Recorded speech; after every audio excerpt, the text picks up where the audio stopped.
हमारे चैनल से जुड़ने के लिए YouTube पर लिम्रा एजेंसी सब्सक्राइब करें।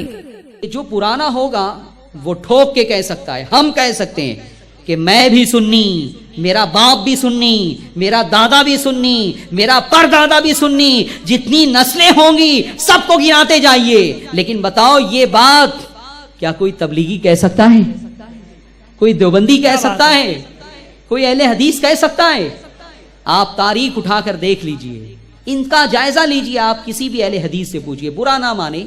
अगर यहाँ देवबंदी हो, अहले हदीस हो, तो मेरी बात का बुरा ना माने, मैं समझाने के लिए बोल रहा हूं कि आपकी अपनी हिस्ट्री क्या है, आप पहले क्या थे। हर गैर मुकल्लिद, हर देवबंदी, हर तबलीगी की हिस्ट्री आपको ये मिलेगी, तारीख, कि वो पहले सुन्नी था, बाद में वो कन्वर्ट हुआ, बाद में वो। आप किसी तबलीगी जमात वाले से पूछिए कि कब से आप तबलीगी जमात में हैं, वो कहेगा 20 साल हुए, 30 साल हुए। आप पूछिए बाप कौन थे, तो कहेगा बाप तो सुन्नी थे। ये हंसी आपको इसीलिए आ रही है कि बिल्कुल हकीकत में बयान कर रहा हूं। और अगर कोई ये कहे कि नहीं मैं भी तबलीगी, मेरा बाप भी तबलीगी था, तो आप उससे पूछिए कि तुम्हारे दादा कौन थे, तो वो कहेगा कि वो तो सुन्नी थे। और अगर कोई कहे कि नहीं नहीं मेरे दादा भी जो है वो तबलीगी थे, मेरे बाप भी तबलीगी, मैं भी तबलीगी, तो आप उसे पूछिए कि मेहरबानी करके बताइए कि तुम्हारे परदादा कौन थे। वो परदादा के बारे में दावा कर ही नहीं सकता है कि वो भी जो है वो देवबंदी थे या अहले हदीस थे। उसकी वजह सिर्फ और सिर्फ ये है कि परदादा का जो जमाना था, उस जमाने में ये फिरके पैदा ही नहीं हुए थे कि परदादा देवबंदी होते या अहले हदीस होते। नारे तकबीर, नारे रिसालत, नारे रिसालत, अहले सुन्नत व जमात, अहले सुन्नत व जमात, मसलके आला हजरत। और इसी तरह से किसी अहले हदीस से पूछिए कि तुम कब जो है वो अहले हदीस बने, तो ये सारा निजाम पूरा और सौदागर मोहल्ले के जो लोग हैं वो यही कहेंगे कि 10 साल हुए भाई, 20 साल हुए, 25 साल हुए। कोई बुढ़ा होगा तो 50 साल कहेगा। उससे पूछिए कि तुम्हारे बाप कौन थे, तो कहेगा वो तो उर्स और फातिहा वाले थे, मिलाद वाले थे। हंसने की बात नहीं है, गौर कीजिए।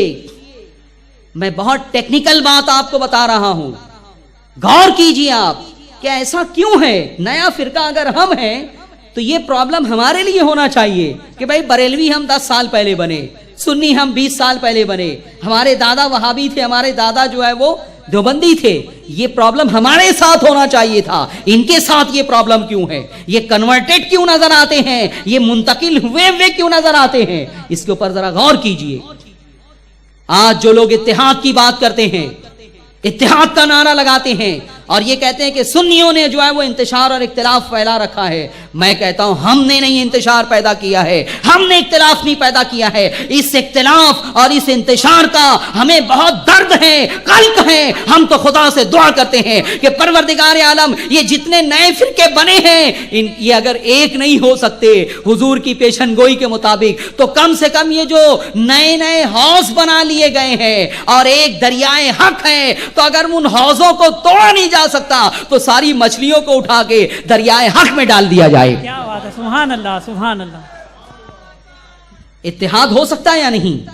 बेशक। आज अगर मैं बिल्कुल उसूली बात करूं, मीटिंग हो, देवबंदी भी हो, अहले हदीस भी हो, हम भी हो, कि कैसे हम में इत्तेहाद होगा। देवबंदी चाहेंगे कि सब बरेलियों को चाहिए कि सुन्नी देवबंदी बन जाएं। अहले हदीस तमन्ना करेगा कि सब तौबा कर लो, सब अहले हदीस बन जाओ, तो इत्तेहाद हो जाएगा।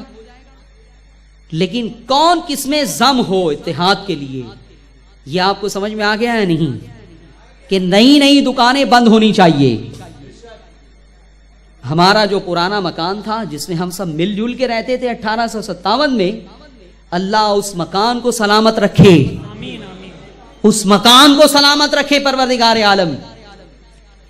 और इत्तेहाद के लिए नई नई दुकानें, नए नए झोपड़े जो बने हैं, सबको तोड़ दो, वहीं आ जाओ जहां पहले थे। हमारा और तुम्हारा इत्तेहाद हो सकता है। اتحاد کا صرف یہ ایک نسخہ جو ہے وہ مؤثر ہے، باقی سارے نسخے جو ہے وہ غیر مؤثر ہیں.